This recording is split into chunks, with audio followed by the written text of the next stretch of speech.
Assalamualaikum Bu Alfi. Waalaikumsalam Linda. Bagaimana kabarnya Bu Alfi hari ini? Alhamdulillah baik. Ya, jenengan kemarin ya WA saya ya. Iya Linda. Nih, saya baca-baca di WA jenengan ternyata jenengan minta tolong kepada saya untuk menilai pelaksanaan supervisi ya. Gitu. Ya. Jenengan akan melakukan kucing dengan siapa Bu Alfi? Ini saya mau kucing dengan kakak. Oh iya. Jadi sebelum saya melakukan supervisi, ini saya akan membacakan rubrik ya, rubrik penilaian pencapaian kucing. Jadi nanti ketika penjenengan melakukan kucing dengan Pak Ratno, selama itu nanti saya akan mengamati bagaimana berjalannya proses kucing itu ya. Kemudian kira-kira kompetensi kucing apa yang ingin dikembangkan oleh Bu Alfi ini? Potensi kucing yang ingin saya kembangkan ada kehadiran penuh, kemudian penerapan aktif dan membuat pertanyaan. Jadi ada 3 ya, kehadiran penuh, mendengarkan aktif, kemudian mengajukan pertanyaan berbobot. Oke. Tapi kira-kira bagian kompetensi mana yang secara spesifik yang ingin diobservasi? Saya ingin bagian kehadiran penuh Linda. Jadi saya tuh orang yang kadang suka gitu loh. Jadi saya tuh ingin belajar fokus untuk memperhatikan orang lain pada saat kucing lagi. Ya, jadi di kehadiran penuh ya. Fokus. Pada kehadiran penuh itu kira-kira indikator ketercapaian dari tujuan pengembangan yang diinginkan oleh Bu Alfi itu apa saja?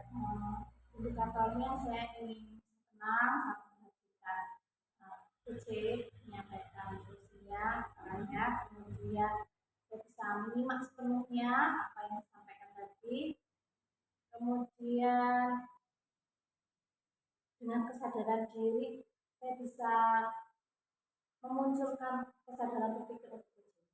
Bisa ya itu tadi ya indikatornya.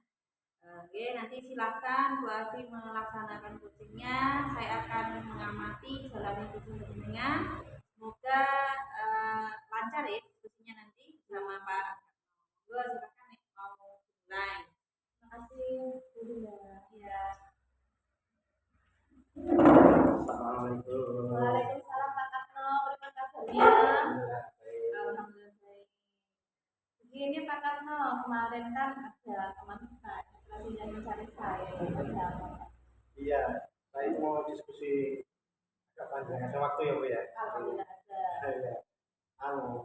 Terkait penyusunan RPP saya, terutama saya ingin mencoba kembali tentang RPP berdiferensiasi. Yang sudah kita ketahui bersama, diferensiasi itu ada 3 itu, masih proses, kemudian konten dan produk. Itu yang membuat kalau selama ini. Jadi tujuan kita ketemu hari ini ya dalam rangka untuk mencari solusi Pak Katno dalam pembelajaran membuat RPP berdiferensiasi ya. Iya. Kalau RPP berdiferensiasi sebenarnya sudah sering kita dapatkan dan banyak sumber ya, tetapi saya ingin real melakukan diferensiasi di kelas saya. Ini sangat-sangat sekali ya, saya catat ya. Kemudian, apakah yang Pak Katno inginkan dari kondisi yang Bapak paparkan nanti? Ya, saya menginginkan nanti saya bisa menyusun RPP berdiferensiasi dengan basis data di kelas saya beneran. Jadi saya bukan sekedar bisa membuat RPP, tapi sekaligus saya bisa mempraktekkan dan diferensiasi di kelas saya itu betul-betul berjalan dari akhir dari kita hari ini sebenarnya terkait dengan kehadiran berarti nanti ada beberapa hal yang bisa solusi dari saya dari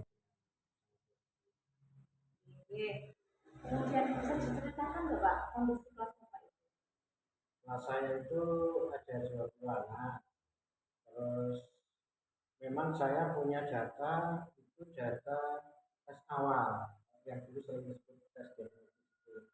Cuma di tes awal itu bentuknya hanya berupa angka-angka, artinya sekian anak nilai ini kan coba kan matematika ya, itu ada yang sudah nilainya di atas 80 sekian anak, yang masih di 60 sampai 80 sekian anak, dan yang di bawah 50 sekian anak ternyata masih banyak. Nah, hanya data itu yang saya punya ke Alfi. Terus ketika saya menyusun diferensiasi itu kan saya mengalami kesulitan. Apa saya bagi lewat angka-angka tadi, yang di bawah 50 saya kelompokkan sendiri ya, kelompokkan sendiri apa itu sudah tepat. Saya kira kok saya baca-baca itu belum belum bisa maksimal diferensiasi itu. Jadi eh, diskusi hari ini bisa ada ketemu jalan lain gitu. Oke, oke, oke. Begini Pak Katno, untuk terkait data tadi ya, Iya, diferensi yang cetek bisa Bapak ceritakan. iya. Saya belum punya data yang menunjukkan bahwa siswa itu diferensiasinya berdasarkan gaya belajar misalnya. Nah, gaya belajar itu belum punya, saya belum punya data. Gaya belajar anak ini misalnya dia senang gambar, jadi senang lihat video misalnya, kemudian senang sambil bermain dan seterusnya itu belum punya. Apalagi data yang gaya belajar visual, audio itu belum belum punya ya, yang kami punya ya. Nah, itu barangkali yang saya belum maksimal menyusun RPP-nya karena datanya itu yang belum belum punya. Ya. Ini Binan belum punya data nih ya. Data, ya data terkait yang gaya belajar baru, data tes diagnostik atau tes awal tadi. Kira-kira untuk terkait masih terkait data ya, sebagai bahan penyusun RPP diferensiasi nanti yang kira-kira diperlukan apa Pak? Iya, saya butuh apa gaya belajar anak, data gaya belajar anak. Ya memang sekilas saya bisa melihat oh ini gaya audio ini, ya gaya belajar, tapi belum detail berdasarkan rubrik apa berdasarkan mungkin ada psikologi ya itu untuk mengambil data itu. Ya, menurut saya belum belum bisa maksimal ya, apresiasi. Baik Pak Katno, setelah diskusi tadi terkait data, kira-kira rencana Bapak selanjutnya Saya akan mencoba apa ya berdiskusi dengan beberapa teman yang ahli psikologi ya barangkali ada alat ukur untuk mengetahui anak itu berdaya belajar audio visual atau audio visual itu barangkali nanti akan menambah kualitas diferensiasi saya itu barangkali kemudian saya akan coba belajar lagi barangkali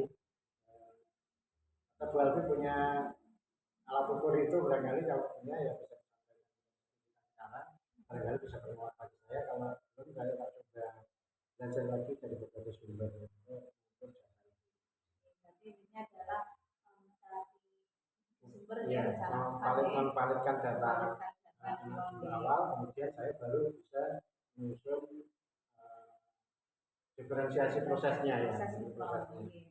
Kalau konten nanti kan menyesuaikan dengan kondisi. bisa diceritakan secara rinci lagi Bapak untuk mengatasi permasalahan Kalau rinci detail belum, cuma saya menginginkan nanti setelah saya ada data itu, saya akan membuat diferensiasi RPP diferensiasi itu lebih real berdasarkan gaya belajar anak. Kemudian di kontennya saya juga akan menyediakan metode pembelajaran yang sesuai dengan gaya belajar mereka, sehingga mereka lebih menyenangkan, sampai hanya materinya juga disamakan dengan baik. Kemudian nanti dari sisi produknya juga saya menginginkan ada diferensiasi juga, artinya ada berbagai produk dari hasil pembelajaran di kelas itu. kira-kira untuk mendapatkan tadi tahapan ya. Iya. Kira-kira tahapan apa saja yang mungkin bisa ditempuh? Iya. Kelihatannya yang pertama identifikasi masalah ya, masalah ini sudah teridentifikasi diskusi dengan di hari ini. Kemudian saya diskusi dengan teman sejawat yang mungkin lebih paham tentang terkait psikologi barangkali ada alat ukur dan seterusnya kami ambil itu. Setelah itu data itu, nah kemudian di kontennya saya juga akan menyediakan metode pembelajaran yang sesuai dengan gaya belajar mereka, sehingga mereka lebih menyenangkan, sampai hanya materinya juga disamakan dengan baik. Kemudian nanti dari sisi produknya juga saya menginginkan ada diferensiasi juga, artinya ada berbagai produk dari hasil pembelajaran di kelas itu. Kira-kira untuk mendapatkan dari tadi tahapan ya. Iya. Kira-kira tahapan apa saja yang mungkin bisa ditempuh? Iya. Kelihatannya yang pertama identifikasi masalah ya, masalah yang sudah teridentifikasi, diskusi dengan dua hari ini. Kemudian saya diskusi dengan teman sejawat yang mungkin lebih paham tentang terkait psikologi, barangkali ada alat ukur dan seterusnya, kami ambil itu. Setelah itu data itu valid, akan ketemu anak gaya belajar A sekian anak, B sekian anak, C sekian anak, baru saya bisa menyusun RPP betul-betul. Untuk tahapan itu Pak, apakah memerlukan bantuan orang lain? Iya, makanya saya diskusi hari ini dengan Bu Alfi. Itu salah satu juga dukungan teman sejawat barangkali. Nanti kalau ada teman psikologi atau teman yang ahli di bidang diferensiasi juga diskusi juga tentunya dengan kepala sekolah. Karena bisa jadi kondisi ini tidak saya alami saja, tapi ini terjadi di kelas lain. Nah, kalau sudah itu kan melibatkan kepala sekolah akan lebih baik, karena akan menjadi program sekolah yang tidak akan program sekolah. Misalnya materi diferensiasi itu alat ukurnya untuk mengetahui gaya belajarnya apa, nanti malah bersama-sama satu sekolah. Ya, luar biasa sekali rencana Bapak ini tadi. Oke Pak, terkait tentang tanggung jawab ya. Setelah Bapak mencoba membuat tahapan tadi dan rencana, kira-kira kapan akan dimulai? Iya, ini hari Sabtu ya, saya Senin Selasa diskusi dengan teman-teman yang berbasis psikologi. Kemudian saya akan coba bertanya, kemudian ini alat ukur itu, dan sekaligus data itu kalau bisa kita peroleh di minggu depan ini, sehingga minggu depan ini kalau bisa saya sudah jadi RPP-nya, sehingga minggu di awal Agustus nanti saya sudah bisa mempraktekkan pembelajaran referensi penuh dalam ini. Jadi secara rincinya adalah minggu ini ya Pak ya, Ya. minggu ini hari Senin ya, Persiapan persiapan hari Senin. Tanggal berapa itu Pak? Senin ini tanggal 22. Oh 22. Jadi mungkin 22 sampai 25 itu saya persiapan dan diskusi dengan narasumber tadi. Kemudian kalau bisa sudah ada data dari kelas saya, sehingga RPP sudah jadi di minggu depan ini, tanggal 26-nya sudah jadi kalau bisa, sehingga mungkin saya hari Senin berikutnya itu sudah bisa mempraktekkan pembelajaran itu berarti. Luar biasa sekali rencana Bapak dalam rangka membuat PP negosiasi semuanya harus dipersiapkan ya Pak ya. Iya. Nah, untuk rencana Bapak ini tadi kan kalau misalkan sudah realisasikan pastinya sangat luar biasa ya. Jadi bisa mereka bisa diskusikan atau jadi dengan teman-teman yang lainnya. Pertama saya juga ini. Kira-kira kalau saya mau butuh lagi terkait untuk menanyakan komitmen Bapak hari ini itu bisa nggak? Bisa, nanti coba setelah saya buat RPP kemudian saya praktekkan, lah pasca saya praktekkan itu barangkali diskusi kayak seperti ini itu akan mantap lagi bagi saya, mungkin ada inspirasi untuk diambil dipraktekkan di sekolah. Ya. Terima kasih Pak Katno atas pengalamannya hari ini. Kita bertemu lagi besok ya, dengan kesepakatan lagi ya. Ya. Semoga rencana Bapak lancar. Sekian dari saya. Terima kasih. Selesai berarti ya. Alhamdulillah. Kita melihat apa itu mengalir bagus sekali. Kemudian jenengan juga ketika bertanya kepada Pak Katmanya juga pede, tidak ada rasa gede ya. Ini bagus sekali ini tadi topiknya tentang RPP bertanya, apa yang sudah Alfi lakukan terkait indikator tercapaian yang diinginkan? Ya, dalam proses coaching ini saya sudah melaksanakan dengan alur ya, alur coaching yang telah saya pelajari. Oke. Jadi ini tadi ketika panjenengan melakukan kegiatan coaching dengan Pak Sukarno, saya amati ya, itu tadi sudah ada interaksi ya antara coach sama coaching, sudah bagus interaksinya. Jenengan juga sudah menggunakan alur tirta ini tadi. Kemudian tema SOP berdiferensiasi itu tadi bagus. Jadi seperti yang dikatakan Pak Sukarno tadi, jadi beliau itu tidak hanya membuat RPP-nya saja ya, kalau bisa dilaksanakan dengan real berdasarkan gaya belajar anak itu sudah bagus. Kemudian pertanyaan-pertanyaan yang jenengan sampaikan kepada Pak Karno juga sudah menggiring Pak Karno untuk mengembangkan hingga beliau bisa mendapatkan solusi dari permasalahan yang beliau hadapi, gitu ya Mbak. Kemudian ini yang terakhir, kompetensi apa yang ingin dikembangkan berdasarkan hasil coaching yang barusan dilakukan? Potensi yang ingin saya kembangkan lagi, saya ingin belajar untuk mendengar aktif.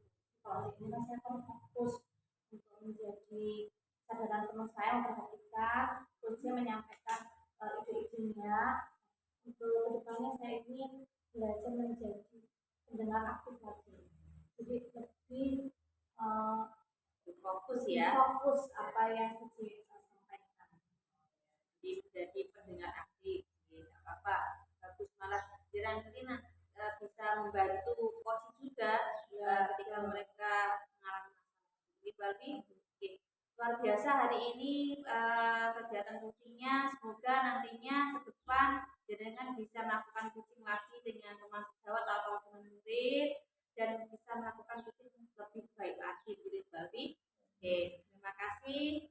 Mungkin itu saja ya pertemuan kita pada hari ini. Oke, terima kasih Mbak Alfi. Assalamualaikum. Waalaikumsalam.